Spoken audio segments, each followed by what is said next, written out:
Hola, somos Eli Turo y Andrés. y estamos en el podcast Design Ops Talks, hablando de sistemas de diseño y Design Ops.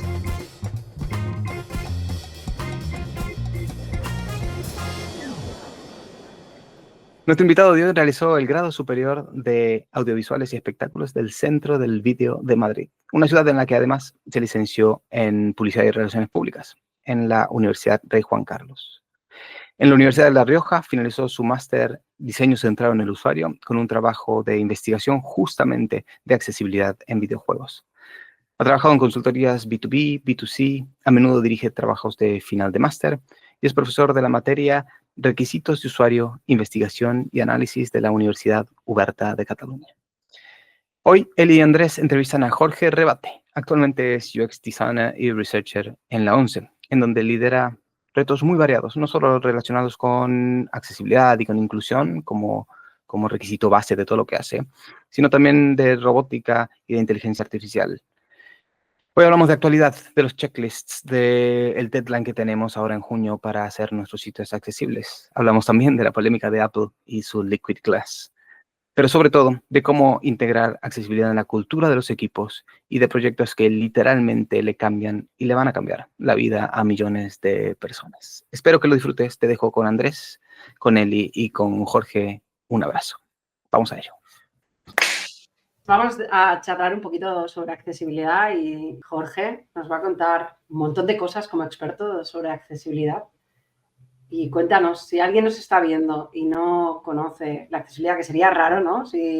Porque este año es el topic del año, pero algo así como lo que no te han contado, ¿no? Como decías en tu charla. Sí, es el tópico, aunque te sorprenderías, ¿eh? Seguramente todavía hay algún despistado.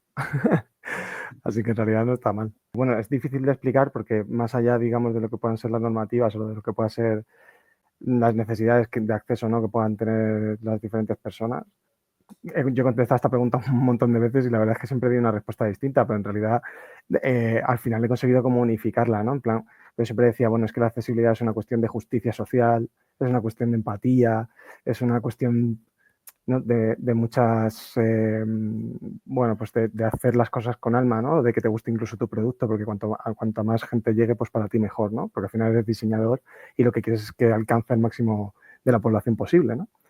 Entonces, bueno, eso es lo que unifica un poco para mí lo que es la accesibilidad. Para mí es una cuestión de darle amor, ¿no?, a tu producto. Eso, o sea, es una cuestión del darle, de no ponerle llaves o un candado de seguridad a ese diseño que estás tú haciendo, ¿no? Porque de la otra forma, pues o sea, cuanto más impedimentos pones o cuanto más veces cierras o más cadenas le pones a tu producto, pues más difícil es que la gente pueda abrir esa puerta, ¿no? Entonces, al final es eso, o sea, para mí es como un acto de amor. Es como el mayor acto de amor que le puedes dar al mundo es hacer tu producto accesible, porque así es como haces que todo el mundo pueda acceder a él. Entonces, bueno, ese sería un poco el resumen. Qué bonito, me ha encantado. Se ha quedado súper el curso a lo mejor, pero... No, a mí me ha encantado. Sí, pues me habéis hecho reflexionar, ¿eh? Me habéis hecho reflexionar sobre Yo tenía una pregunta que no figura en las que estuvimos hablando antes y es, tú ahora mismo estás trabajando para la Fundación 11, tú y yo coincidimos ahí en una charla que dimos, igual hace ya, corrígeme si me equivoco, yo creo que fue por marzo o febrero. Pues 3 de abril. 3 de abril. Ah, bueno, pues lo estoy haciendo más largo de lo que es. Es que estoy trabajando mucho aquí para mí. Normal. Y ya pierdo la noción del tiempo. Para mí hace un año ya también, ¿eh? Pero bueno, me tengo la fecha grabada a fuego por todo lo que supuso, sobre todo el estrés para mí. Tú además eras el anfitrión, entonces yo quería saber que explicaras cuál es tu trayectoria hasta la ONCE y lo que ha supuesto para ti trabajar en la Fundación La ONCE. Fíjate, pues yo en realidad empecé estudiando realizaciones de audiovisuales y espectáculos. O sea, yo me vine a Madrid, yo soy extremeño, soy de Extremadura, de la Mar de la Mata. De aquí mando un beso a mi tierra natal. Aprovecho. Mamá, ¿salgo en la radio? Bueno, pues al final, bueno, yo me vine a estudiar aquí en 2007 con mi pareja. Empecé a hacer realización de audiovisuales y espectáculos. Me comía el mundo, ¿no? Yo iba a ser el próximo Steven Spielberg, si queréis. Luego, bueno, pues te das de bruces con la realidad, ¿no? Y empecé a trabajar en televisión, realizábamos cortos. En televisión yo trabajaba en un puesto súper aburrido, en realidad, o sea, no era nada emocionante. Éramos como una especie de seguratas de la tele, ¿no? Se llama operador de continuidad, por si alguien siente curiosidad. Y al final, bueno, como que no me satisfacía mucho ese tema, ¿no? De verdad que ganaba dinero en una época en la que la crisis estaba ahí, ¿no? Teníamos 2008 de crisis del ladrillo en España, ¿no? Pero como que no me encantaba. Entonces empecé a estudiar publicidad y relaciones públicas, porque claro, como estudié televisión y en aquella época estaba Mad Men, ¿no? Pues yo iba a ser el siguiente Don Draper que se iba a comer el mundo de la publicidad. Y bueno, empecé a estudiar eso, ¿no? Un montón de compañeros hacen la parte de comunicación audiovisual y yo al final acabé en publicidad y relaciones públicas. La hice ahí en la Rey Juan Carlos mientras estudiaba. Y luego mientras la acababa, bueno, pues como yo seguía muy conectado al mundo de audiovisual, pues un antiguo profe mío me ofreció trabajar de proyeccionista en los cines de Kinépolis, ahí en Pozuelo de Alarcón. Y bueno, pues mientras trabajaba en tele, me metí en el cine también por las tardes. Me hacen como me concatenaban ahí los horarios, la persona que estaba allí. Y a la vez pues terminaba la carrera, ¿no? Y ese fue un poco el resumen de mi periplo por ahí. Entonces, bueno, luego de repente yo seguía en eso, seguía sin gustarme, acabé la carrera, cometí quizá el error de no hacer prácticas y las medio apañé con lo que hacía en televisión. Y de repente, pues un antiguo compañero de la carrera me habló del tema del máster de UX, hice un máster de la UNIR con un grandísimo de España, Youssef Hassan, que no sé si lo conoceréis, pero bueno, pues ahora mismo en datos es como el referente aquí en España y en visualización de datos. Y bueno, pues yo me enamoré enseguida del diseño de experiencia de usuario, ¿no? No cabía en mí el no haber encontrado eso antes, porque siempre he sido una persona súper curiosa, súper inquieta. De hecho, aunque yo estaba en tele, pues siempre estaba haciendo un montón de cosas diferentes. Pasé por miles de empresas porque me aburría y realmente en el UX vi como la posibilidad de hacer un proyecto o algo diferente cada vez que se iniciaba, ¿no? un proyecto. Entonces yo dije, madre mía, esto es una profesión súper buena. Y ya pues yo iba a ser el siguiente Don Norman, ¿no? Y me iba a comer el mundo del UX. Y bueno, pues siempre como que le intento poner bastante pasión a las cosas que hago. Y al final, bueno, pues realmente aterricé en una consultora. Ya desde el principio, pues bueno, al principio fue en un momento en el que había mucho boom con el tema del UX, ¿no? Entonces, pues todos los equipos querían un UX, pero nadie sabía muy bien para qué. O sea, lo que querían era sentarse con el cliente en la sala y decir, sí, este es nuestro diseñador de experiencia de usuario. Y luego, pues simplemente que yo sintiera con la cabeza y se hiciera lo que quería el cliente, ¿no? Pero en lugar de eso, pues yo me quejaba mucho y criticaba al cliente y eso pues sentaba muy bien y no muy bien. O sea, luego se me tuvo muchísimo en consideración. Cuando vieron el valor que realmente el diseño de experiencia de usuario aportaba, pues ya la gente levantaba la mano, ¿no? ¿Cuándo va a estar Jorge libre para lo que estamos haciendo también aquí? Que necesitamos que se le dé un poco de cariño a esto, ¿no? Que no vayamos como pollo sin cabeza. Y bueno, y esa empresa, el grupo OneTech, yo estaba como en una subempresa que tenían que se llamaba o se llama Tanta, y han sido súper potentes siempre en accesibilidad. Yo ahí ya tenía como mucho baje con la accesibilidad porque yo ya conocía a Enrique García Cortés porque hice mi trabajo de fin de máster relacionado con videojuegos y la accesibilidad, ¿no? Hice una especie de checklist, ahora estamos con la checklist, pues hice una especie de checklist para desarrolladores, para que pudieran comprender cómo una persona que tenía problemas de manipulación podía utilizar sus productos, ¿no? Entonces yo generé, digamos, una investigación y con eso hice esa checklist y entre medias me enteré de que habían sacado un periférico súper chulo Microsoft que se llamaba Adaptive Controller, ¿no? Justo cuando yo estaba haciendo el TFM y escribí a Fundación 11 y Fundación 11 me contestó que estaban haciendo justo un taller la semana siguiente de ese periférico, ¿no? Entonces yo dije, pues fui para allá y fui para allá y así conocí a la gente en Fundación 11. Y luego, bueno, pues relacionado con todo esto, un antiguo profe del máster pues me dijo, oye, están buscando un perfil de UX para la sala de innovación que es de reciente creación y tal, y yo lo puedes encajar muy bien. Y allí que fui, vaya, y me metí para allá. De hecho, las condiciones eran peores que en mi empresa actual, o sea, todo sobre el papel era malo, pero yo sentía como esa necesidad, tenía como que hacerlo, ¿no? Porque también, pues yo trabajaba para sector bancario, sector farmacéutico, para e-commerce, tal, y de repente aquí es como un mundo totalmente diferente, ¿no? Yo tengo una suerte increíble de poder trabajar con proyectos de innovación, que es que de verdad, o sea, el poder ir proponer cosas y que se hagan porque no hay un cliente o un cliente tan serio, ¿no?, detrás, o porque sí que tenemos nuestros clientes, por decirlo de alguna forma, pero digamos que no hay nadie que te esté poniendo palos en las ruedas, pues al final hace que te sientas de verdad muy bien mientras trabajas, ¿no? Sé que debería ser cortito, pero es que yo soy así. No, además, has hablado de muchas cosas que abren bastantes topics. Una de ellas creo que puede servir para inspirar a muchos early e-commerce en la parte del diseño y del UX. Podría ser que, aunque piensan que no avancen y que están un poco perdidos, que no pierdan la esperanza, que no se sabe en qué momento puede salir una oportunidad y también el de la reconversión, ¿no? Que puede ser que no estés tocando algo que sea puramente donde sientes que tienes tú o estás divagando entre que no sabes qué es lo que estás haciendo o no sientes la llamada por lo que estás haciendo, pero que en el fondo siempre hay o sea, que no hay una edad para reconvertirse, sino que puede aparecer en cualquier momento. Para nada.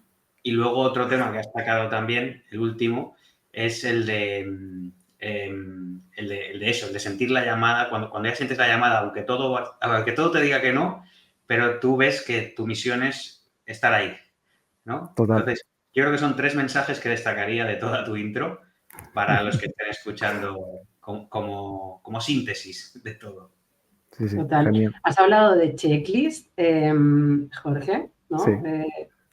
Tengamos una visión crítica con esto de las checklists para accesibilidad, porque parece que ahora todo se soluciona teniendo una checklist. Nosotros tenemos también una, es decir, y yo que estoy de profe en diferentes escuelas también me pasa, ¿no? Que me vienen a veces con proyectos, pues quiero una checklist para un design of ready o para accesibilidad o para tal, y es como, vale, ¿qué opinas tú de esto de la checklist? Sí, bueno, en realidad yo me meto un poco con las listas, pero las listas son súper necesarias, en el sentido de que tú puedes ir a la compra y si no tienes seguramente una lista, pues es posible que algo fundamental te lo quedes fuera, ¿no? Es un poco algo justo que necesitabas. Joder, si es que no apunté leche y era justo para lo que venía y resulta que es lo único que no me he llevado, ¿no? Ese es un poco el resumen, es decir, las checklists son necesarias en el sentido de que son listas de comprobación para ver que lo básico lo tienes cubierto. Pero igual que te gusta ir a hacer la compra y seguramente pillarte algún capricho, pues para mí las checklists de accesibilidad son lo mismo, ¿no? Es como no es el límite, ¿no? Es como el mínimo para mí. El mínimo es la checklist. Luego, si solo sigues la checklist, seguramente te dejes algo fundamental, ¿no? Igual que si solo, bueno, a menos que seas muy goloso y en la lista de la compra ya se apunta chocolate, pues si no te tomas ese capricho, digamos, aparte de las cosas serias que tienes que hacer, que es comprar verdura, suficiente carne, carbohidratos y bla, bla, bla, pues al final lo que pasa es que no vives también, ¿no? Pues es lo que necesitas, chocolate. Pues para mí lo que incorpora esa parte de la checklist en la accesibilidad es chocolate. Me encanta. Me encanta además las analogías. Esto a Duro le encanta también siempre hacer analogías con el mundo. Y ¿crees que también esta checklist puede darnos el riesgo, ¿no? a limitarnos, ¿no? al cumplimiento legal? Porque parece que ahora lo que hemos hecho en 20 o 30 años, ¿no? Lo queremos hacer en 3 meses. Total. Y corre, que llega la nueva normativa y que no llegamos. He tenido un profesor que me decía, corre, que vamos para feria. Pues yo tengo la sensación ahora que todos los equipos están así, ¿no? Sí, es verdad. Y bueno, en realidad esto ha venido muy mal a muchísimos equipos porque en realidad pues se están basando simplemente en la checklist y se está perdiendo para mí lo bonito de la propia accesibilidad, que es básicamente hacer tus productos usables también para personas que necesitan ese acceso, ¿vale? Pero bueno, es verdad que la gente está como con muchísima prisa para el día 28 de junio y que realmente yo creo que no va a ser para tanto, ¿no? Yo entiendo la incertidumbre porque al final es como todo el mundo lo que se está preguntando es, oye, ¿me van a multar? Y es un poco el resumen, parece que ha quedado en todo eso y yo creo que en realidad lo que decía un poco al principio, aquí el tema no es si me van a multar o no, sino si mi producto está llegando o no está llegando. Y igual que nos importan esas décimas de tasa de conversión dentro del pipeline de tu e-commerce, pues es que es posible que ese 0,2% que estás buscando cada mes lo puedas encontrar haciendo el mínimo de accesibilidad en tu página web, solo por darle acceso a una persona con discapacidad. Porque una cosa que tiene cuando el acceso para ti a los sitios es totalmente imposible, es que el que te lo hace posible es con el que te casas, por decirlo de alguna forma. Y el mejor ejemplo de esto, creo que lo comentamos también en la charla, es el iPhone. O sea, es que si tú hoy en día vas a 11 y les preguntas qué sistema operativo te recomiendan de móvil, te van a decir que te compres un iPhone sin duda. Aunque todo el se haya puesto muchísimo las pilas en Android. A lo mejor ahora con la beta esta que han sacado, no sé. Ya. Sí, bueno, os digo una cosa, el VoiceOver es buenísimo en accesibilidad, lo digo así. Bueno, no sé si me habéis visto esta semana en LinkedIn, pero menuda movida se ha montado con lo de este tema.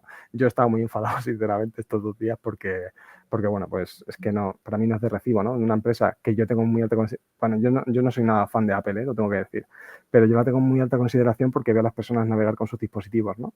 Es verdad que tienen la suerte de que seguramente este sistema de diseño que han sacado, en realidad las personas ciegas no van a dar al traste con la accesibilidad, porque el VoiceOver sigue siendo un lector de pantalla muy bueno, altamente competente y hace las delicias a las personas ciegas. Pero claro, las personas con baja visión lo van a pasar fatal. O sea, eso también lo tengo claro. Entonces, una persona que tenga la baja visión suficiente como para poder afiliarse a la 11, pues seguramente se queje de que le recomienden ese dispositivo si tiene ese diseño. Y bueno, y luego es que la innovación está ahí y hay que seguir hacia adelante y demás, pero al final eres una empresa que tiene una responsabilidad social tan alta que todo el mundo te va a imitar en cuanto saques lo que quieras sacar, entonces debería ser el que más cuidado tenga con ese tipo de cosas. Y que hace un mes estaban sacando su super spot de mira qué accesibles somos, porque resulta que hemos sacado todas estas cositas para personas con discapacidad, tal, que ahora nuestra Apple Store, el Apple Store va a tener las fichas indicando las medidas de accesibilidad que tienen sus productos, y ahora resulta que acceder a ese Apple Store va a ser poco accesible para personas con baja visión. Es que la ironía se masca ahí, vamos. A ver, yo quiero pensar que, porque siendo la empresa que es y pasando todos los criterios que pasen, quiero pensar que lo habrán probado suficiente con muchas personas para garantizar que está todo trabajado y tal. Ya veremos cómo se desarrollará toda la integración. Lo que vimos no fue eso, porque tenemos un iPhone 15 para las pruebas con usuario y lo primero que hicimos fue instalar la beta al día siguiente. O sea, cuando vimos eso por la tarde, al día siguiente, porque nos echábamos un poco la mano en la cabeza y dije, tranquilos, pero estaba como Andrés, tranquilos, que mañana lo probamos, que esto seguro que todo bien, que es Apple, joder. Entonces, bueno, perdón. Entonces, pues al final llegamos, instalamos la beta y en cuanto me ponga a probarla, o sea, eso es dicen que es la de desarrollador y que en septiembre llega la buena, pues yo estoy esperando la buena. Pero ya el otro día tuve que poner el grito en el cielo porque ya os digo que no me parece de recibo. Que una empresa que hace un mes... Quiero preguntarte con esto. Sí. ¿Ha sido esta en concreto? Porque también hay un factor de que cuando llega lo nuevo siempre se genera un rechazo, porque lo anterior siempre es mejor. ¿Es en esta en concreto que ha dado esa sensación o con otras que habíais probado ya había pasado? No, ha sido con esta en concreto por culpa del Liquid Glass. O sea, yo creo que aquí tiene que haber un tema de accesibilidad y estética, ¿no? Aquí no sé si se han marcado un triple y sí que dicen que es opcional el tema, pero claro, aquí es un poco donde la accesibilidad y la estética no conviven o se potencian, ¿no? Claro, y al final es que, por ejemplo, los iconos, o sea, porque yo estoy viendo sobre todo pantallazos de los iconos, esos iconos son opcionales, de hecho los tienes que activar tú. Han hecho como una remodelación de los iconos, pero no es lo que se está viendo por ahí, que son esos iconos transparentes y con ese efecto glass, ¿no? Sino que el menú inferior, por ejemplo, ya tiene ese efecto de serie. Y claro, por ejemplo, si tienes una pantalla que tenga algo de color, pues los textos prácticamente no se ven. De hecho, yo os recomiendo que vayáis porque saqué pantallazos. Sí, lo vi. Pues al final es que si te fijas, es que lo de los iconos con los textos debajo es un despropósito a nivel de accesibilidad, pero incluso para mí no hace falta tener baja visión para eso, ¿no? Y escogí 2 fondos de pantalla que me ofrecía Apple entre los 10 primeros, que dije, bueno, con este vas a flipar y efectivamente he flipado. Entonces, bueno. Pero bueno, ya está. Yo recuerdo los tiempos en los que cuando salió, me parece que era el Windows, no sé cuál era. Pista, ¿no? Exacto, que sacó esas transiciones con esos fades también y enseguida recogió cable y cerró. Puede pasar lo mismo al final. Puede pasar. La cosa es que iteren rápido y si no funciona, pues ya está. Pero qué raro, o sea, que justamente una empresa que aboga tanto por la accesibilidad Ya ves. Y este mes que la gente está súper tensa con el tema de la accesibilidad, de que Claro. aparece la nueva ley, es un patinazo. Sí. Es que incluso lo de Windows te lo puedes esperar, ¿no? Lo demás. Pero lo de Apple justo ahora, o sea, es como, o sea, ¿qué ejecutivo ha tomado esta decisión? Que es lo que yo pensaba, porque estoy seguro de que hay muchas personas que trabajan en esos departamentos, y de hecho conozco alguno que dice que claro, que es en plan, mira, pues esto es como todas las empresas al final, ¿no? Que aunque seas Apple, pues tienes unos tiempos, tienes unas exigencias que vienen desde arriba, y aunque sabes que hay cosas que a lo mejor ponen el corazón, o sea, te ponen la mano en el corazón de que no van a funcionar, pues tú lo lanzas, ¿no? Porque hay que sacar una super revolución del diseño, que luego otra es si ha sido una revolución del diseño o esto es neumorfismo 2.0 o llámalo a ver. Total. Entonces, Pero bueno, yéndonos al lado de más positivo, y así dejamos un poco de hablar de sí, Apple, ¿no? Que ese ha sido el sí, topic de esta semana pasada. total.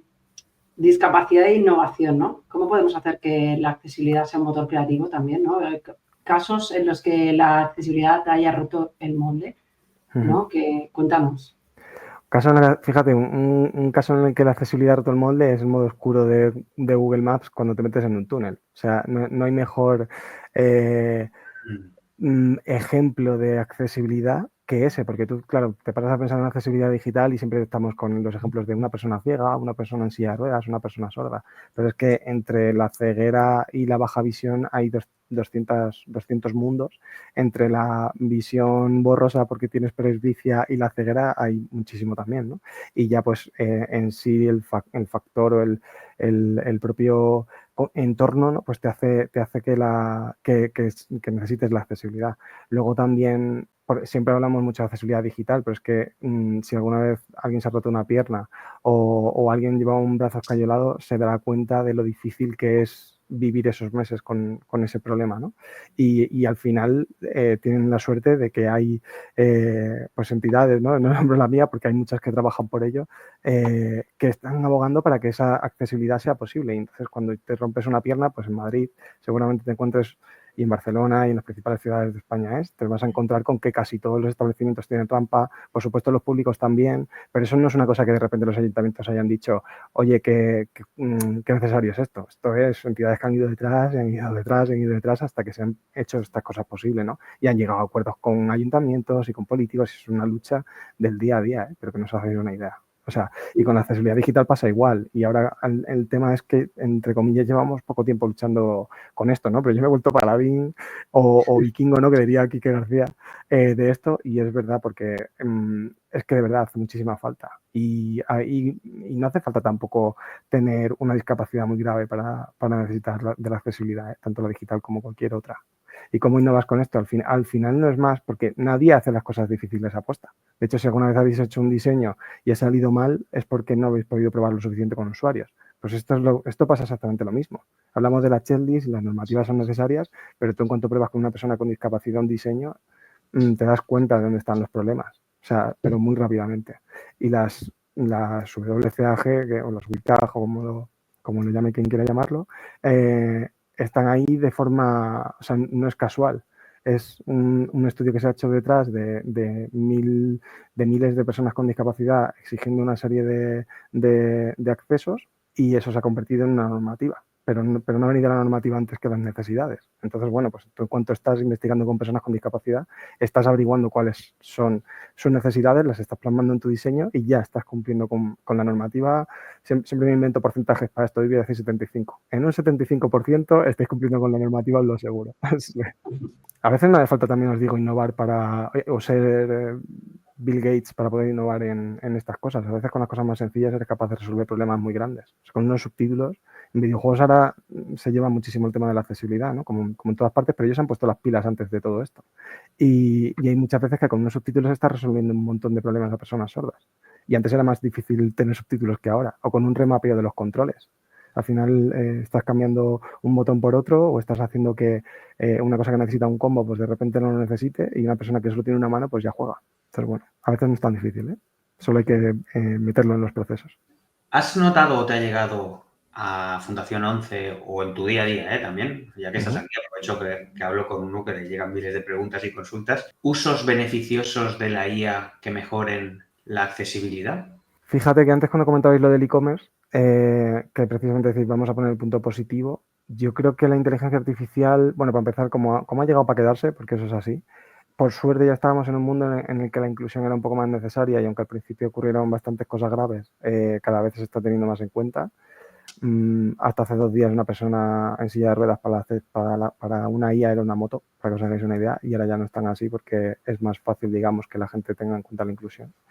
Yo creo que, por ejemplo, una IA va a permitir que una persona que tiene una discapacidad motriz no tenga que entrar en Amazon y navegar por una tienda para llegar a un producto, sino que va a poder pedírselo a Alexa o a quien se lo queráis pedir, no da igual Siri que Alexa o cualquier otra inteligencia artificial que funcione a base de navegación por voz, y va a poder elegir y seleccionar productos sin tener que navegar por la tienda, ¿no? Y eso hace que aunque tu tienda no sea del todo accesible para esa persona, si navega, digamos, con un ratón o a través de un lector de pantalla, pues tú puedas ofrecerle el mismo servicio o la misma alternativa, ¿no?, que pueda tener otra persona. Igual que una persona navega a base de tabuladores, otra persona navega con el ratón y otra persona navega haciendo taps en el móvil, pues esta persona con la voz podrá llegar. Y claro, la accesibilidad universal yo siempre digo que es muy complicada de ejercer, ¿no? Pero una persona que está en el Hospital del Lesionado Medular de Toledo, de Madrid, y que solo puede mover la cabeza, literalmente, pues ese tipo de cosas le van a generar un acceso increíble a la tecnología, ¿no?, que ahora mismo no tiene. Entonces yo creo que sí, estoy notando que no sé cómo va a llegar, pero todo el mundo lo está incorporando a sus procesos y yo creo que la accesibilidad tiene que ser también una que esté ahí. De hecho, bueno, nosotros la estamos utilizando para nuestros proyectos. O sea, en mayor o menor medida todo tiene un alto componente de inteligencia artificial. Yo tengo la cuestión, supongo que como muchas personas que están ahora intentando integrar la accesibilidad en los procesos y en los equipos, ¿no? Porque imagino que tú debes pensar, bueno, claro, es que no se trata de solucionar lo que está mal, sino de hacerlo bien desde el principio. Pero cuando ya tienes un legacy de productos que llevan muchos años en el mercado y estás ahí intentando, ¿no?, tirar... Andrés se ríe porque estamos los dos ahí. Me río porque tengo un ejemplo, pero no sé si es sano que lo comparta. No tiene nada que ver con nosotros. El programa MADE de la agencia tributaria. Por favor. O sea, eso es lo menos accesible que existe en el mundo. Y aparte de que no hay ninguna... O sea, que tampoco genera entusiasmo por rellenarla, ¿sabes? Pero enfrentarte con ese programa es terrible. Pues que enfrentarte ya con ese vocabulario ya es terrible. O sea, yo mismo estoy teniendo un montón de problemas este año con la declaración y precisamente porque no está hecha para el ser humano. O sea, es que no está hecha para las personas que lo rellenan. Exacto. Es un problema como ejemplo, muy serio. Esto no es publicidad, no lo cobramos, ¿eh? Pero este año lo hice con una empresa, no sé si dar el nombre o no, y bueno, me imagino cuál. Tax Down. Sí. Y 4 clics y pagar, hay que pagar.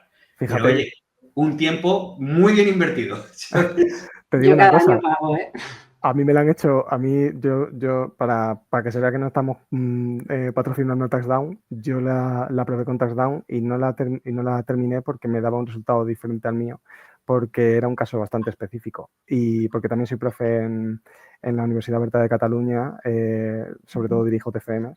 Y claro, pero yo no soy autónomo, o sea, yo trabajo por cuenta ajena, ¿no? Entonces, eso no tenía ni idea, de repente me han dicho, oye, ¿esto cómo lo tratas? Y yo, pues no sé cómo tratarlo, hijo mío, todo está hablando con madre, ¿no? Pero, y me dicen, no, esto, o sea, claro, te daba 2 opciones que eran en plan ketchup. Y tú decías, pero, claro, o sea, ¿cuál es el que tengo que escoger? Bueno, preguntando a la universidad, nadie sabía decírmelo.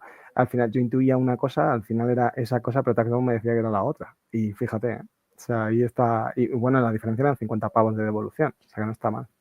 No, pues yo me he ahorrado. Además me he ahorrado. O sea que... Yo soy muy boomer para eso. Yo prefiero decirle a un gestor, toma aquí, te comparto el drive donde está todo. Y ahí... Y mi tranquilidad, yo creo que para todo lo demás Mastercard. Total. Pero bueno, volvemos a retomar el tema de cómo integrar en los procesos y en los equipos, en equipos que tienen un legacy de que no han tenido en cuenta la accesibilidad, ¿no? Y de que tienen que llegar, porque el time to market es el que es, y además tienes que arreglar todas las issues que tienes de accesibilidad. y cómo hacemos, ¿no? Porque es la pregunta del millón, ¿no? ¿Cómo hacemos que cale de forma transversal? Esto es la pregunta en la que el Product Manager se tira de los pelos, ¿no? O el Product Owner, o según el que tienes en la empresa. Y es que, o sea, vamos, nosotros muchas veces nos encontramos cosas que es casi mejor quemarlo y hacerlo desde el principio que intentar arreglarlo, ¿no? Porque realmente te vas a gastar más dinero. Lo que pasa es que normalmente lo que pueden soportar las diferentes entidades es pues ir cambiando cositas poco a poco. Es decir, si por ejemplo, o sea, tú imagínate si dices, madre mía, tengo que cambiar, bueno, mira Mercadona lo hice en su momento y salió su CEO, ¿no? Diciendo, oye, sé que mi página web es una mierda, y lo dijo así literalmente y por eso lo digo así, y al final han hecho una aplicación que habrá dejado la envidia de los e-commerce, de online, ¿no? De temas de supermercado. Entonces, bueno, pero no siempre es la solución, ¿no? Entonces hay veces que si tu core de tu servicio está en un punto concreto, pues empieza por ahí. Porque al final, hombre, es más fácil hacer accesible la página de privacidad, ¿no? De política de privacidad. Primero, porque nadie se la va a leer, entonces nadie te va a denunciar por no llegar ahí. Y segundo, pues porque al final no deja de ser texto y un scroll.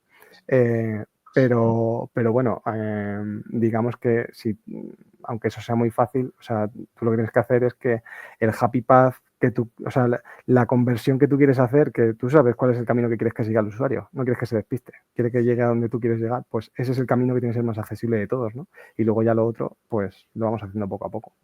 Yo entiendo que es una cosa muy difícil porque al final se está metiendo dentro de los procesos y esos procesos ya están determinados de ABC y al final esto cuesta dinero y yo eso no entiendo. Y yo tengo la suerte de no tener que depender de eso, ¿no?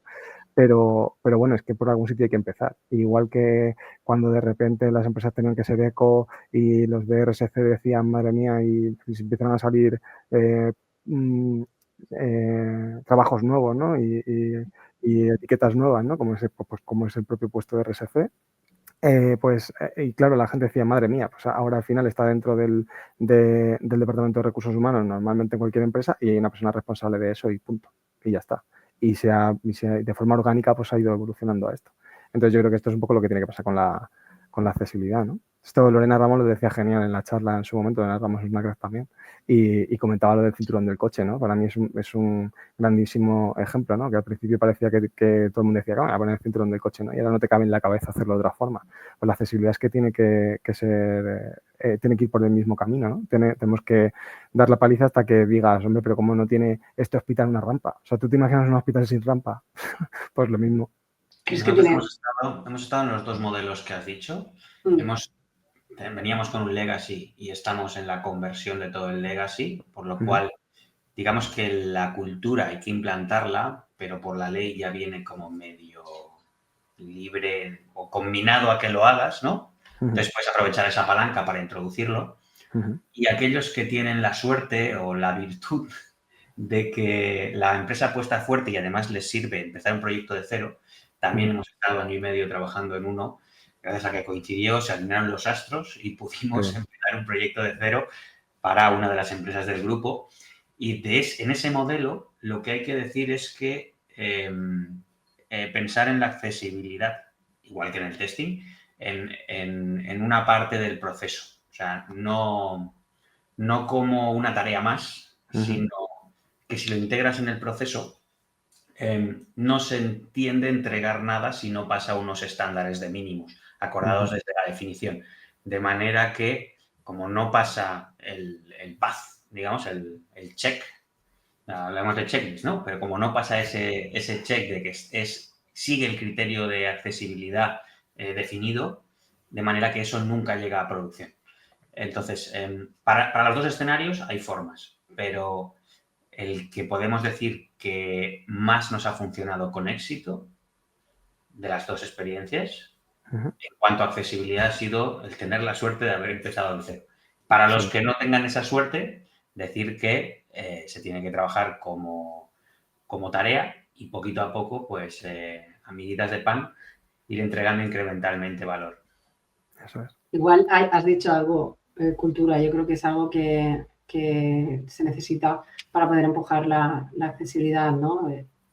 Si no hay una cultura dentro de los equipos que le vean el valor y esa parte romántica, ¿no? que comentabas tú al principio, Jorge. Creo que da igual que lo hagas o sea, sí, la gran mayoría de los que miran el revenue lo harán por la ley, ¿no? Para no tener que pagar la multa, y habrá otra parte que lo hará porque le importan las personas. Y habrá quien diga, bueno, da igual, hagas por lo que lo hagas, lo haces, ¿no? Pero si no hay cultura, se volverá a repetir los mismos errores, porque cuando empezamos un proyecto de nuevas, probablemente no se tenga en cuenta. También, si no hay cultura, no habrá formación a los equipos, porque al final se necesita, ¿no? O esos champions, ¿no? En los equipos que se les llaman, o advocates, que puedan guiar, ¿no? A nosotros nos ha pasado de tener que hacer algunas sesiones y nosotros no somos ningunos expertos, ni mucho menos, pero bueno, ya a la que ven que hay alguien que destaca un poquito más en cuanto a algún concepto, pues oye, ¿por qué no acompañas a tus compañeros con esto, ¿no? Y aportar recursos, crear, sobre todo, no sé, empujar a los equipos a que entiendan el valor, ¿no? Pero aquí también hace falta roles, ¿no? Y responsabilidad en quién hace qué de todo, porque yo justo con Lorena recuerdo que comentaba que en algunos equipos con los que ya había colaborado es como que esperaban a que llegara esa fase de bueno, como hay un rol especialista de accesibilidad, pues ya me lo tumbarán ahí, ¿no? Ese es el peligro, Entonces, sí. ahí está un poco, es como cuando hay un QA, bueno, pues el QA ya me dirán si está bien o no, ¿no? Exactamente. Y el tema es que, por ejemplo, tú no, quiero decir, nadie espera o no conozco muchos diseñadores de interfaz que, por ejemplo, esperen a que llegue el UX al decirle cuál es la arquitectura o la jerarquía de información que tiene que seguir su diseño, por ejemplo. Sí que es posible que ya tenga unos mockups, es posible que trabaje junto a la persona que está haciendo UX y él como UI, pues colaboren y digamos cada uno aporte su visión desde su punto de vista y se llegue como un acuerdo intermedio, ¿no? Pero al final, para mí es que fíjate, la accesibilidad para mí, porque sí es verdad que lo de bueno, pues la de responsabilidad eco de las empresas al final es una cosa que sí que va por ley, que ahora también a nadie le cabe en la cabeza que una empresa, digamos, que está en lo top de lo top no sea eco, ¿no? Esto tiene que pasar un poco también con la accesibilidad, pero para mí, aunque pueda haber un rol de supervisión de todo esto, es verdad que para mí es una cosa que tiene que ser, como bien habéis dicho, cultura de equipo. Y es una forma, digamos, que tiene que haber esa figura de facilitadores, ¿no? O precursores. Se llaman champions porque nadie más se atreve, entonces por eso les han puesto lo de Ali Champion. O sea, porque como, en plan, claro, al que se atreva y le ponemos aquí la etiqueta superhero, ¿no? Entonces es un poco el resumen de eso. Pero bueno, es que alguien tiene que empezar. Y es verdad que bueno, digamos que aunque ese rol de supervisión pueda ser necesario, en realidad es una cosa que tiene que partir desde la parte de UX, la parte de diseño de interfaz, la parte de desarrollo incluso. Y yo, por ejemplo, trabajo codo a codo con los desarrolladores y al principio a lo mejor, pues, teníamos como que iterar más, ¿no? en el proyecto y era cada vez menos porque cada vez tienen más esa cultura adquirida, ¿no? Y al final, además, como bien sabéis, el mundo del desarrollo es un mundo súper...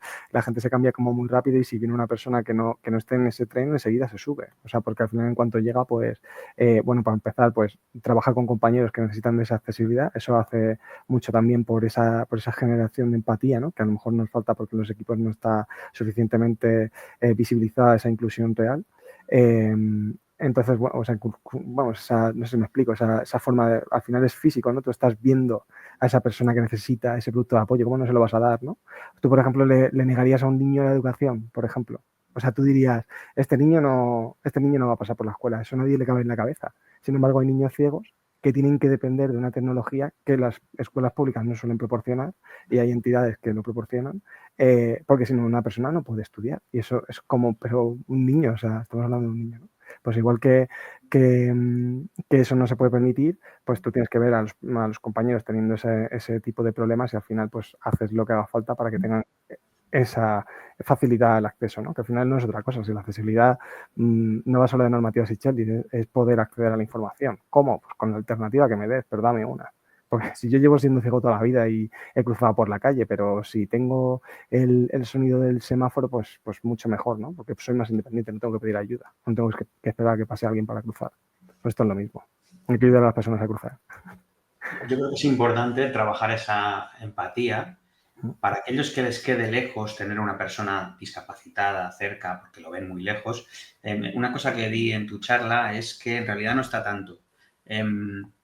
En los próximos años vamos a ver cómo la población en España envejece, bueno, y en toda Europa, ¿vale? Y todo el mundo tenemos un padre o una madre, ¿no? Entonces, yo creo que acercarnos a tener un referente claro de lo que es una discapacidad no necesariamente tiene que ser un cojo, un ciego, un sordo, ¿sabes? Es decir, una persona que necesita textos grandes para leer mismamente ya te vale. Entonces, que cuando estés haciendo algo, lo hagas pensando en alguien que te quede cerca y que lo necesita. Ujú. Y con eso lo lleves a despertar esa virtud por querer hacer las cosas bien. Total. Interiorizar la forma de hacerlo. Si es que en realidad, porque siempre se habla, ¿no? De, hombre, algo encarece la accesibilidad. Bueno, a lo mejor te encarece el hacer que el equipo se mueva, hacer que el equipo se forme. Eso te puede encarecer efectivamente al principio la accesibilidad. Pero yo conozco desarrolladores que llevan haciendo las cosas accesibles de toda la vida y no tardan más que otras personas que no sepan. O sea, al final, el saber qué etiqueta poner, cuando ya sabes qué etiqueta poner, pues la pones y punto, ¿no? Y no, antes todo el mundo hacía HTML y CSS a base de cajitas de divs y ahora cada etiqueta tiene su propio uso, ¿no? Pues ya en vez de poner div, pues eso es la navbar y ya sabes que eso es el menú y punto. O sea, no tiene más. Es como la accesibilidad también es eso muchas veces. Porque claro, siempre te vas a los casos más severos, ¿no? Cuando la gente piensa en accesibilidad, como hemos dicho antes. Pero en realidad hay muchas cosas sencillas que proporcionan un montón de ayudas y que están dentro de esa checklist que hay que cumplir. Y Jorge, hasta donde nos puedas contar, pero ¿qué proyectos estáis haciendo actualmente en Sí. Fundación 11? Cuéntanos. Fíjate, yo en realidad os puedo contar, creo que todo. Creo que todo. Guay. Y si no, pues alguien me dará una colleja y ya está, tampoco pasa nada. Para decir No, que tienen unas instalaciones muy chulas, que yo estuve allí, y puedo decir que da mucha envidia entrar a su hall y ver todos los cacharritos que tienen. total. Y además, bueno, y de hecho, porque luego en Espacia no estuviste, ¿no? Tienes que verte un día a Espacia para verlo. Porque allí, digamos, es el laboratorio realmente donde estamos nosotros. Es verdad que no tiene ventanas. En Portalento, que es donde estuvimos, en realidad no se nota, pero en Espacio no hay ventanas. Y bueno, es una de las cosas en las que nos quejamos. Hay teles muy bonitas y siempre tenemos vídeos súper preciosos del exterior, pero el sol de verdad no nos llena. Eso va a cambiar, ¿eh? Nos vamos a mudar a Duques de Pastrana, para bien o para mal. Y la verdad es que están haciendo un edificio sorprendente que seguramente da incluso más envidia que este. Entonces me debes 2 visitas. Una visitas. antes y una después. Venga, perfecto, todo hecho. Vale, pues básicamente, bueno, llevamos como muchísimos proyectos, los más destacables. Es verdad que todos los proyectos que tenemos son súper ambiciosos y os puedo decir que normalmente tenemos como 2 años para lanzar un MVP que demuestre que existe una necesidad, o como lo llamo yo, lanzar esa chispa. Siempre digo lo de que somos como la chispa que prende la necesidad de ese producto, de ese servicio. Pero bueno, en realidad digamos que tenemos ese tiempo límite, o sea que también tenemos tiempo límite, ¿eh? No tenemos todo el tiempo del mundo para las cosas.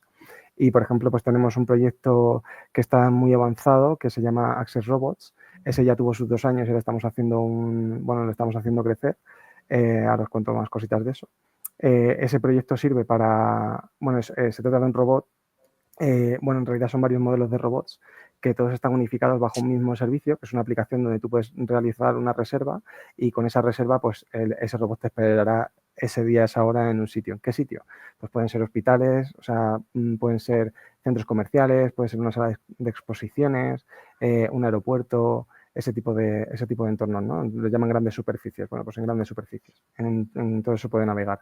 Están basados en sistemas AMR, como los que trabajan para grandes almacenes, pues son los típicos robots que manejan las cajitas por ahí, ¿no? Amazon sabe mucho de eso. Y nosotros lo hemos adaptado a este caso de uso, ¿no? Y bueno, ese es uno de los más ambiciosos que tenemos y de hecho nos han salido muchos novios, como dice mucho mi jefa, que al final pues uno de ellos de hecho es Aviv, que estamos justo esta semana, si alguien pasa por Málaga María Zambrano, seguramente estará allí. Málaga María Zambrano es que lo llamamos así, pero bueno, es la estación de tren de Málaga, ¿no? Pues allí está nuestro equipo ahora mismo haciendo test con usuario y dando vueltas con el robot por allí. Así que fíjate, si se puede decir que ahí está. Y ese lleva 4 años con nosotros. Ese es uno de los proyectos. No sé si tenéis alguna duda y ahora os cuento más. Vale, bueno, pues otro de los proyectos que tenemos, ese nos pilló prepandemia y no os hacéis una idea de lo increíblemente basura que eran las aplicaciones de videoconferencia para personas con discapacidad antes de la pandemia. Gracias a la pandemia, pues avanzaron muchísimo en muy poco tiempo y de hecho nosotros ahí ya estábamos con un proyecto que se llama Access Meet. Access Meet básicamente pues es un Teams o cualquier plataforma de videoconferencias que queráis, pero que tenía, digamos, ya esa capacidad de poner subtítulos, que ahora parece como muy poco, es muy poco sexy, ¿no? Porque ya casi todos, o todos tienen eso, ya de que en la cabeza no tienen subtis. Tenía cosas que en realidad son bien sencillas de implementar, como por ejemplo el poner que una ventana concreta es una persona que está signando para una persona sorda de la sala, y entonces como que a esa persona que ha decidido que necesita signos, pues se la destaca. Entonces, pues siempre está ahí, nunca se pierde, aunque alguien comparte ese tipo de cosas, siempre queda para esa persona destacada, ¿no? El signante, el intérprete de lengua de signos. Y, por ejemplo, bueno, pues tenía ese tipo de cosas. Tiene un escáner OCR, si tú haces pones una presentación, pues una cosa tan tonta como esa, una persona ciega no la va a percibir. Entonces, o eres una máquina explicando las cosas, o de repente, pues resulta que esa persona se está perdiendo información, ¿no? Pues AccessMe tenía, basado en Azure, un sistema OCR que es básicamente un lector que lo que hacía era proporcionar al lector de pantalla la información que se veía en la imagen, ¿no? Y pues ahora eso es inteligencia artificial también, ¿no? Pues al final pues describe la imagen, si hay una tabla se la ordena y es capaz de navegar por entre las tablas, bueno, un montón de cosas súper llamativas, la verdad. De hecho, Teams nos ha copiado alguna y ahora, por ejemplo, desde el año pasado o así, tiene esta ventana de intérpretes, para que lo sepáis, que era un punto positivo para Teams. Les intentamos convencer para que se pusieran las pilas y hacer como una especie de widget, o no widget, no sé cómo se llaman, ¿no? Las herramientas que puedes instalarte en Teams con Access. Pero algo así. ¿sí? Bueno, pues, O algo de esto. vale. Bueno, pues eso es lo que intentamos. Pero bueno, en realidad ese proyecto pues está ahí. Ya digamos que la pandemia pues suplió mucho de esas carencias que tenían. Entonces pues no lo continuamos. Luego tenemos otros 2 proyectos que estos finalizaron el año pasado, pero seguimos dándole salida, igual que Access Robot. Que uno es Intelidata, que básicamente, fíjate, Intelidata, al final se trata básicamente de coger datos, reordenarlos y hacer que una inteligencia artificial pues te devuelva el resultado que el usuario espera, ¿no? Y al final nosotros lo que hemos hecho ha sido coger la biblioteca de Grupo Social 11, que tenemos 35 años de conocimiento sobre la accesibilidad, y ahora pues más que nunca como que se necesita tener ordenado, y bueno, os podéis imaginar, ¿no? Porque es una empresa que digitalmente ha tenido que avanzar muchísimo también, ¿no? Porque nació cuando no se digitalizaban las empresas, ¿no? Entonces, bueno, pues nosotros hemos ordenado toda esa biblioteca y hemos hecho hemos hecho 2 cosas con ello. Uno es una especie de chat GPT, lo puedo decir así, Perplexity, o la inteligencia artificial que os emocione, y básicamente lo que haces es un chat donde tú preguntas temas relacionados con la accesibilidad y te las contesta. Porque, por ejemplo, no es tan fácil saber que si tienes, oye, me ha dicho el médico que tengo este X grado en este tipo de discapacidad, ¿a qué tengo derecho en mi comunidad autónoma, que encima cambia, ¿no? Pues ese tipo de cosas nosotros la podemos resolver con ese chat. Ahora mismo está a nivel interno, porque ahora la gente lo que hace es llamar a Fundación 11 o a Inserta, y digamos que ellos son los que le dan respuesta, y antes pues tardaban un poco más y ahora tardan un poco menos porque tienen ese acceso a esa herramienta, ¿no? Entonces, si se la resuelven con eso, pues no tienen que realizar más búsquedas. Y el otro que está relacionado con Intelidata es Guía. Guía es como una especie de Google Maps, estoy haciendo referencia a todo el rato. Es como una especie de Google Maps, pero basado en accesibilidad, ¿no? Entonces, y sobre todo en tema peatonal. Está hecho con OpenStreetMaps, que lo digo porque ya que digo Google Maps, pues no voy a decir en qué empresa nos hemos pasado o en qué servicio nos hemos pasado. OpenStreetMaps pues te permite poner tu propia capa, ¿no? De diseño a lo que quieras, y te ofrece su capa, digamos, del propio mapa geográfico. Entonces, bueno, pues ahí lo que hacemos es que hemos colaborado con un montón de universidades y de empresas colaboradoras que nos han proporcionado datos, a la vez también, por ejemplo, del Ayuntamiento de Madrid, que es donde la hemos centrado porque estamos aquí básicamente.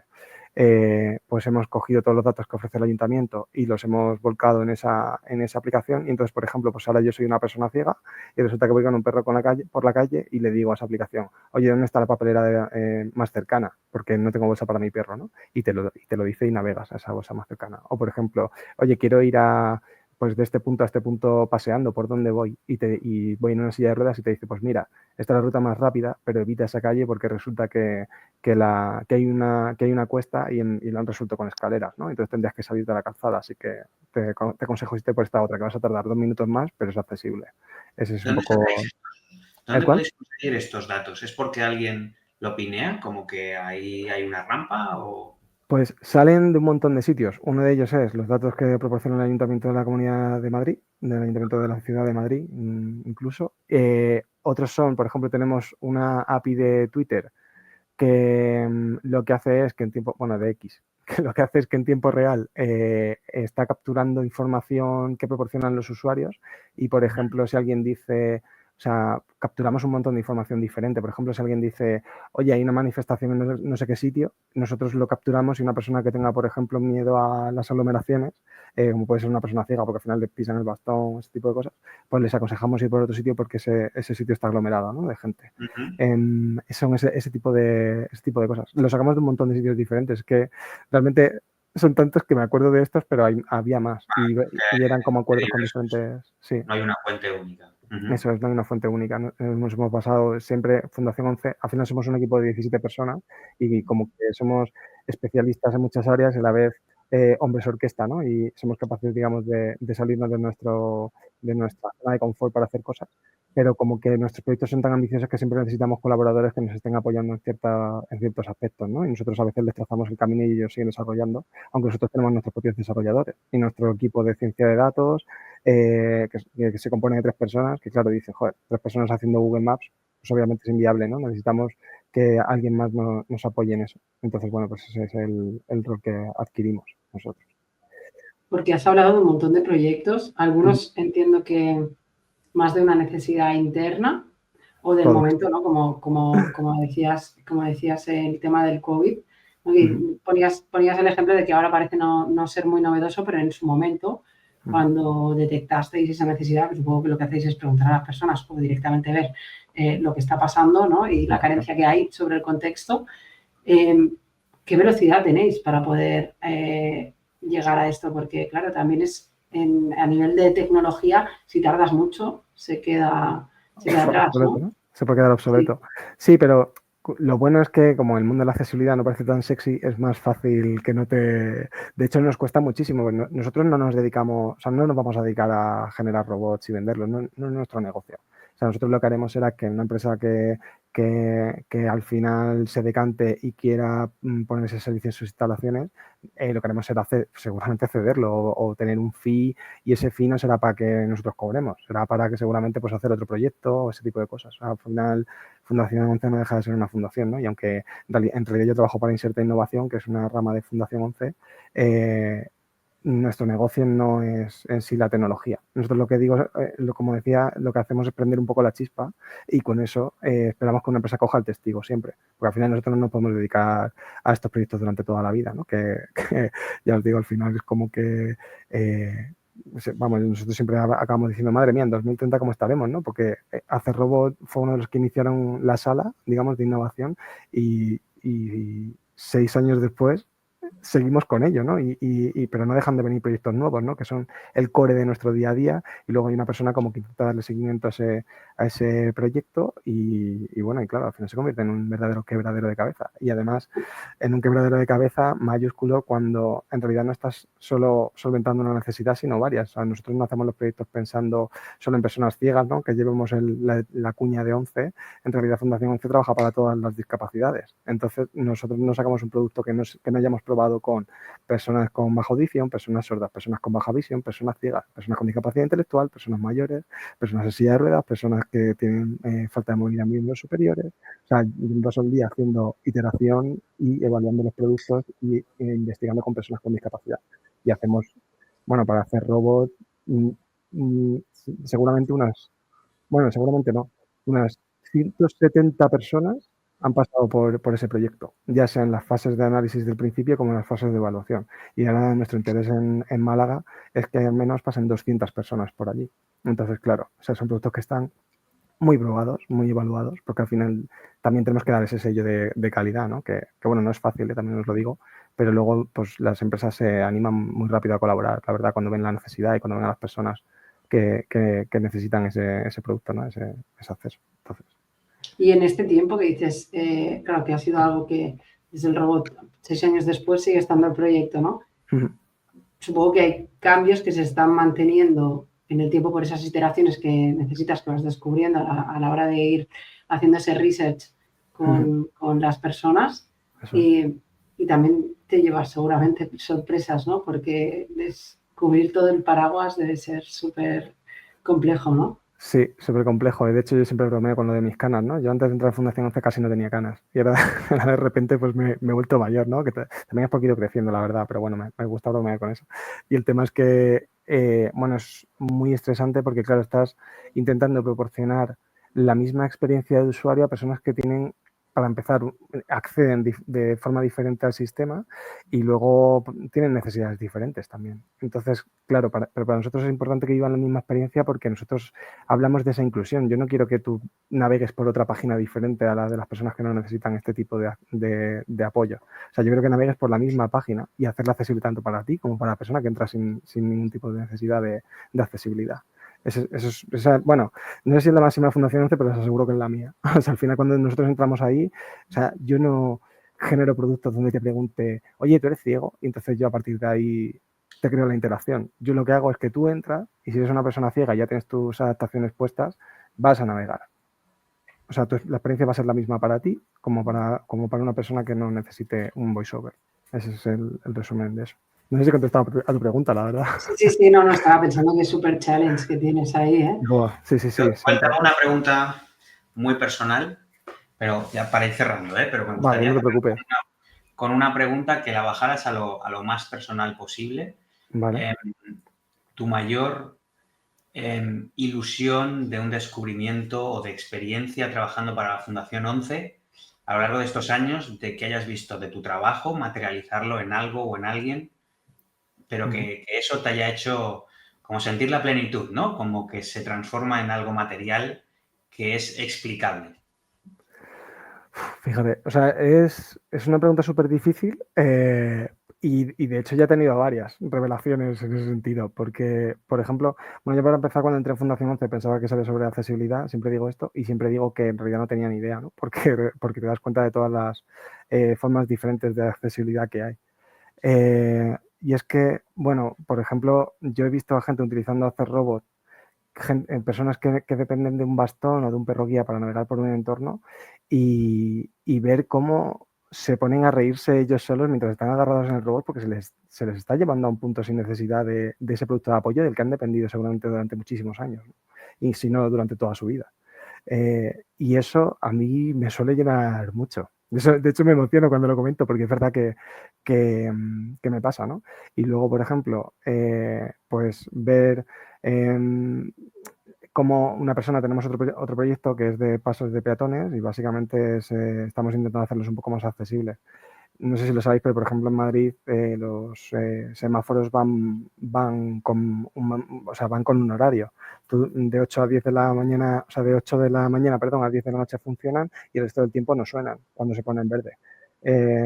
Y esto es para tranquilidad a los vecinos por la noche, pero claro, hay personas ciegas que a las 8 tienen que estar en su puesto de trabajo. Entonces, Toque de queda, sí. Claro, tienen un toque de queda. Si una persona ciega no puede salir de fiesta un sábado por la noche, porque resulta que no tiene... Bueno, puede salir si va acompañado, ¿no? Pero aquí lo que hablamos es de la auténtica independencia, porque no vas a poder tú salir solo una noche de sábado, pues porque no tienes ese apoyo. Entonces nosotros estamos intentando proporcionar ese apoyo con este proyecto, ¿no? Con Walker Pisa, o Pisa, como lo hemos acortado al final, y básicamente hemos creado una aplicación que a través de Bluetooth se conecta al semáforo y ya está, y se enciende a la hora que necesites y en lugar de estar puesto todo el día, a lo mejor suena una vez a las 4 de la mañana, pero es que también suena una vez solo a las 12.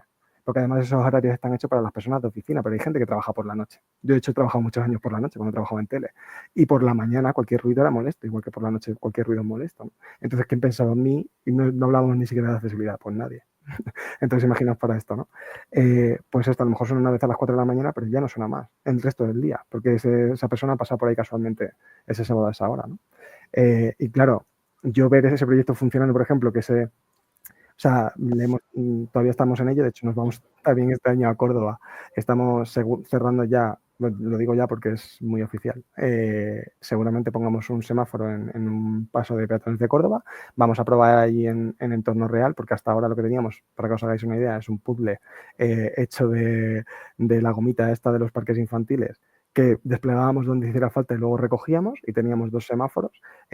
Digo también que Me estoy quejando de Madrid, pero que sepáis que en otras ciudades de España, Barcelona, Sevilla, Zaragoza, A Coruña, tienen un mandito que lo hace Ilunion, la parte privada de Grupo Social 11, y ese mando lo llevan incorporando un montón de tiempo y con ese mando ya hace esto. Nosotros hemos metido otras muchas cosas a ese mando o a ese proyecto y de hecho estamos colaborando con ellos para hacer como una especie de 2.0 súper enorme con esto. Y claro, yo ver a una persona que es ciega con su bastón haciéndole desviarse en un paso de peatones y que nosotros con, una vez más, inteligencia artificial y no tan sexy, RFID metido en el suelo, ¿no? Un hilo de cobre que al final pones una etiqueta en el bastón y como en Decathlon ahora mismo tú metes unas zapatillas y ya te lo está marcando sin que tengas que hacer absolutamente nada solo porque llevan ese RFID, pues esa persona ciega corrige el rumbo porque se está saliendo del paso de peatones. Y es un problema mayúsculo, parece que no, pero lo es. Pues fíjate que es que para mí el resolver, por lo que decía, ¿no? Que no hace falta grandes titulares. Para mí resolver problemas pequeños y que una persona simplemente pueda hacer lo mismo que yo, saliendo por la calle un sábado por la noche, ya me digo con canto en los dientes. Muy bien, pues yo con esto cerramos, ¿eh? A mí me ha encantado ya como... Yo al final invitar a que cada uno encuentre su motivo para incluir la accesibilidad en su rutina, que encuentre ese motivo que le va a empezar a dar esa empatía y una vez la despierte va a ir viendo cómo mediante esa persona que tiene él como referente por la que ha ido trabajando, va a ir viendo cómo materializa situaciones de éxito en las que luego tiene revelaciones, como ha contado Pablo, Jorge, que diga, en su día a día, pues en el uso de una aplicación que está desarrollando o en cualquier otro escenario y que le va a despertar pues esa plenitud profesional de sentir que lo que está haciendo se materializa en un bienestar para el resto de las personas. 100%. Y no aburrirse. Lo importante es no aburrirse. Exacto. Si estás haciendo algo que te gusta y por cómo hablas, Jorge, se nota que te motiva muchísimo, estás feliz con lo que estás haciendo y ojalá más personas así, porque quiere decir que entonces habrá un mundo con gente más feliz, ¿no? Que esté haciendo cosas que le gustan y además aportando valor a los demás, que es súper importante en los momentos que vivimos. Así que a mí me ha encantado que nos compartas tu experiencia, que hayas encontrado este ratito. Nos ha costado encontrar hueco, que veníamos hablando de hace tiempo. Y vente cuando quieras. Repetimos episodio en otra temporada. Nosotros encantados de tenerte aquí. Genial. Así por decir, oye, que funcionó muy bien. Funcionó muy bien, ya está el paso puesto. Ha hecho no lo que decía que hablaba mucho y que hablaba muy rápido. Ya ha cumplido las 2. Sí, soy así. Y se ve en todas las cosas que hago, es verdad. Y que no soy serio también, yo creo que lo he cumplido un poco, la verdad. O sea, ha faltado cameo de mi gato, que es verdad que no ha salido por aquí, pero suele ser el rey de todas las charlas. Y sí, yo la verdad es que cerraría con lo que habéis dicho, que a mí me ha parecido maravilloso, y es que hazlo por lo que quieras, pero hazlo. O sea, hazlo por social washing, hazlo porque llega la normativa y tienes miedo de que te multen, hazlo porque realmente sientes empatía, hazlo por lo que quieras, pero hazlo. Muchas gracias, Jorge. Nada, muchísimas gracias a vosotros. Ahora vamos a probar a ver si conseguimos hacerlo los tres a la vez. Es decir, venga. 1, 2. Ay, Dios mío.